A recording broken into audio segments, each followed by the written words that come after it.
What's going on, guys? Welcome back to another video. We are getting close to the end here. We've only got a couple more bosses, but today we're going to be covering Pinwheel. Now this one is going to be super easy because this is actually a boss that you can do like pretty much right away. You can do this boss first if you really wanted to. Getting to it is a bit difficult, but actually fighting the boss, not so much. So let's get straight into it. So to get to the boss, we're going to start from Firelink Shrine and run into the graveyard here. Now you really don't have to worry about any of these skeletons here. You can just run by them, and we're going to be going down into the catacombs.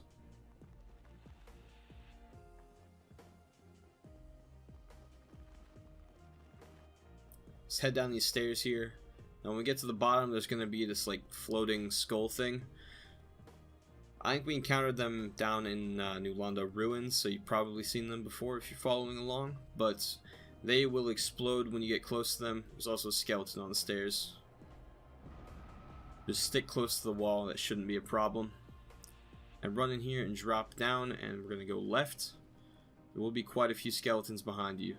Once you get through this hallway, immediately take a left and go into this hole right here. Getting stuck on these skeletons. They will respawn. Kill this guy as quickly as possible and then hit this lever right here. You have some invincibility while you're using it, so don't worry about getting hit. Alright, I'm going to pause right here just for a moment. So while I was making this video, I got invaded like 3 or 4 times. It's kind of ridiculous, especially since I was spending like only 2 minutes at a time in this area. So I kept having to just reset because it was really difficult to talk and show you what to do with a red phantom trying to kill me. So I had to like re-record this part several different times, and I did forget a couple things. So the enemy that you just killed that shoots fireballs and has a lantern in his hand, that's called a Necromancer, and what happens when you kill him is all the skeletons he's controlling won't respawn after you kill them, assuming he's dead, of course. And the other way to kill skeletons is with a divine weapon, to kill them permanently, that is, otherwise they'll just keep getting up. And I'll talk more about the divine weapon here in a moment when I get back to playing the video, but I forgot to mention that if you kill these guys, the skeletons they're controlling will not respawn. Also, that skull lantern that they're holding, they have, the rarity is officially uncommon. I would say roughly maybe 1 in 4, 1 in 5 chance of them dropping it. That will be really helpful in the next area. But if you don't get one, I will show you at the end of this video how to get to the first bonfire in the next area, and also in the next video where I go through the Tomb of the Giants, which is where we'll be heading next. I show you where to actually just pick up a skull lantern. You don't need to worry about them dropping it, there's just one on the ground. So again, don't worry about that, but I just thought that I would point those things out. And you can go ahead and grab this bonfire here. Once you kill all the enemies nearby, that is.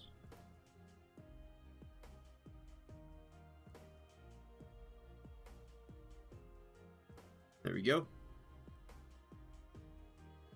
Gonna go ahead and rest at it real quick just to top off my health. Now at this point, it's probably worth mentioning that these skeletons here are going to be revived unless you kill them with a divine weapon. Now to make a divine weapon, you have to get any weapon to either +5 or +10, I can't quite remember, but I think it's +5, and then you need to use or you need to have a divine ember. Now to get the divine ember, you probably already have it. It's in the watchtower right after the moonlight butterfly. Super easy to get. You can give that to Andre, and he can make divine weapons for you. Now an easier way to get it actually is to go to where you find Havel's armor in Anor Londo. If you don't know where to find that, you can go watch my armor on my video on how to get Havel's armor. I will put a link for that in the description.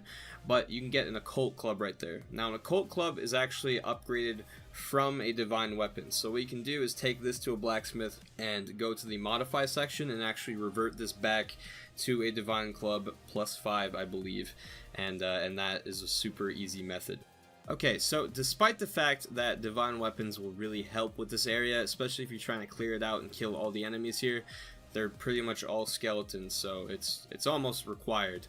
But the method we're going to be using today to get to the boss, you really won't have to kill any enemies, maybe 1 or 2, but just follow along with what I do and it should be pretty easy. So head out here, take a left. By the way, if you do want to summon for this boss fight, there is an NPC, so you could reverse following at that bonfire if you want to.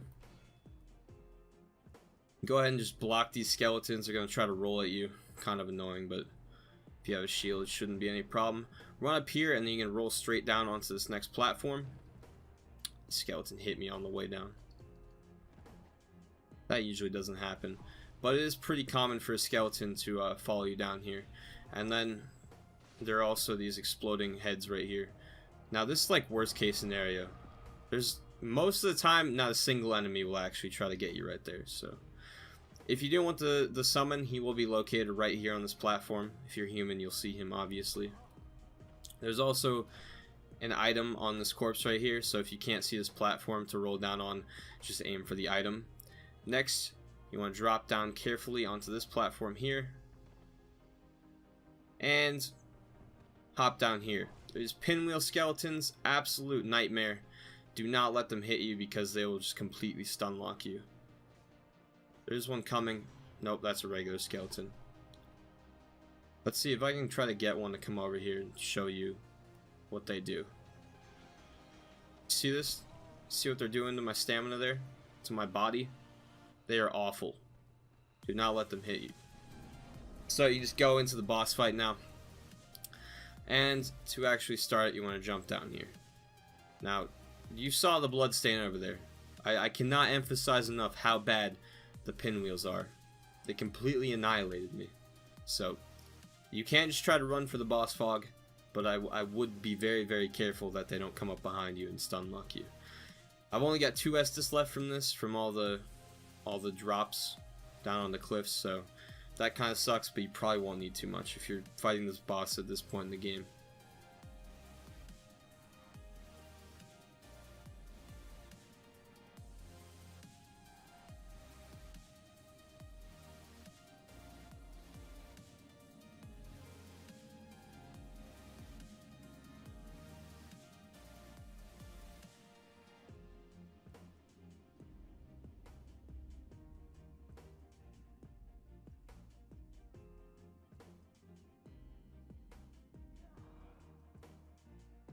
So, this is Pinwheel.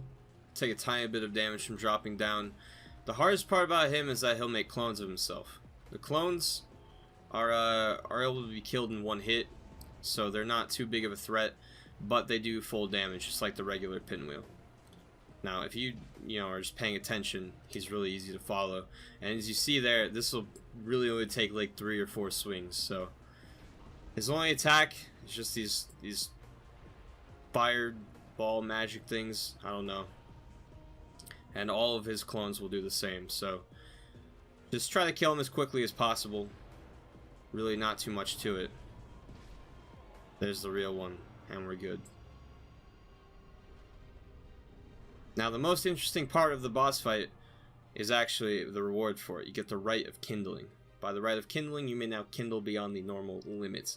What that means is of course, when you are kindling the bonfire, up until this point, you can kindle it once, and it'll get you 5 Estus, or 5 extra Estus, giving you a total of 10. Now, with the rite of kindling, you can actually do it 3 times, getting you up to 20 Estus, and you can do that at any bonfire you want to. Most bonfires, you really won't have to do that. It's not really required, but if you're really having trouble with an area and you got some humanity to burn, that is very helpful to have 20 Estus. So, for this next part, as you can see, it just got super, super dark. I am going to show you how to get to the Tomb of Giants bonfire in this video, and so we can just start from there in the next one. Now, there are a couple of ways to do this. If you remember that, I guess Necromancer, they're probably called, that we killed in that bonfire room earlier in this video, they have a chance at dropping something called a skull lantern. And the skull lantern you hold in either weapon or shield slot, and when you hold it up, it'll light the way. Now, what's way better than that, so you don't have to sacrifice your shield, is the sunlight maggot. If you don't know how to get the sunlight maggot, you can watch my video on how to save Solaire. And you can, whether you open up that shortcut or not, you can go get this thing. Now I'll put a clip right here of how to do it if you do not have that shortcut. If you watch the video, you'll know how to get through that shortcut the regular way. But this clip I'm about to show you, I'll show you the back way that you can do even if you did not do the Slayer quest line. Oh man, this is bad. See, I wish I hadn't hyped up that clip so much, because the thing is, I don't have it. I forgot to go record it, and then I went ahead and beat the game, so now it's too late. I don't know what to do. But I want to make sure you guys get this item because it's so good. It's such a game changer in this area. And then in the next video, at the end of this video, you're going to want it. You're going to need it. And again, if you do the Slayer quest line, super easy to get. Just follow on that video and you'll have no problem. But if you don't do that quest line, and you don't want to like drop 30 humanity to get it, you can just go in the back way and get it. And that's what I failed to show you in my other video, and that's what this clip that I spoke of was supposed to be, but I didn't go get it. So here's how this is going down. Alright, we're gonna bust out the map. Are you ready? I'm editing this video right now. We've got a void right here and we're gonna fill it. Gonna go down here, open up Microsoft Paint, click that. I'm gonna grab a picture. Perfect. It's a map of Lost Izalith. Now, this probably doesn't make any sense to you, so I'm gonna go through it. Let's go with something I'll pop. How about a little bit of green? Yeah, that brush will probably do. And go with the thick outline. So right here is where the bonfire is, right after Centipede Demon. That's where Solaire will be. And you follow this path up here. You get on tree roots, and you go through Lost Izalith, right? And you come over here, this first temple, and you go around it, and you go across these roots, and you go to this next temple. And here is an illusory wall with a bonfire. You grab the bonfire, and you go over here, and you run up these roots, right? Right, you with me so far? And you come down this way, and then there's all these stone demons in here, right? They're just terrible. You kill all of them. Scroll up, and you come up here, and at the top of these stairs is a terrifying, like, soul eater thing. And so then you kill him, and you come over here, and it picks up right here. So this is the top of the stairs. You come in this room, and you go up this way, and then this is the boss, right? That's the boss fog. And over here on the right side, right here is that was supposed to be a circle, is the exit to the bridge. Now if you cross this bridge and go past the Titanite demon, a little bit of that action, you'll come in the back entrance of that cave with the sunlight maggot. You go in there, you kill it. It's easy. But the thing is, right here by the boss fight, there's this little root right here. You go down, and it'll spit you out right here. Now that circle is this area right here. So this is the area you're looking for. These are the stairs. Oh, you can't even see that. These are the stairs, and then over here somewhere is that root. And behind you, if you're looking at this area in the game, behind you is the boss fog. So hopefully that makes sense. I really didn't expect to bust out Microsoft Paint in this video, but you gotta do what you gotta do. Go get a sunlight maggot. Don't let this whole segment be in vain. Alright, back to the video. Now if you actually put the sunlight maggot on, it is a helmet. You'll see what's about to happen. It actually lights up the way, making this area so much easier. Otherwise, like right here, you have the hints of these prison stones to show you where to actually go. So you can just go ahead and follow those. But the helmet does make this a lot easier. You can see those glowing beady white eyes there. That's the scariest part about this area, is that you'll have to get super close to enemies before you can actually see them. And you can't lock onto them from very far away either. You have to get really close. There I can actually lock on. Now if I were to take the sunlight maggot off, you can still see his eyes, but look how close you have to get before you can actually see him. He actually jumps out first, so not cool.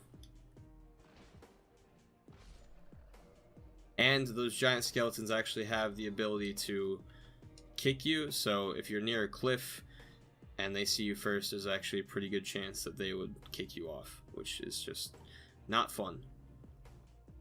So if you don't have the helmet or the lantern, again, don't worry, just follow these prism stones and it'll get you there. And of course you can watch this video and see what the way would actually look like if it was lit up, and hopefully you can get to that next bonfire easy enough.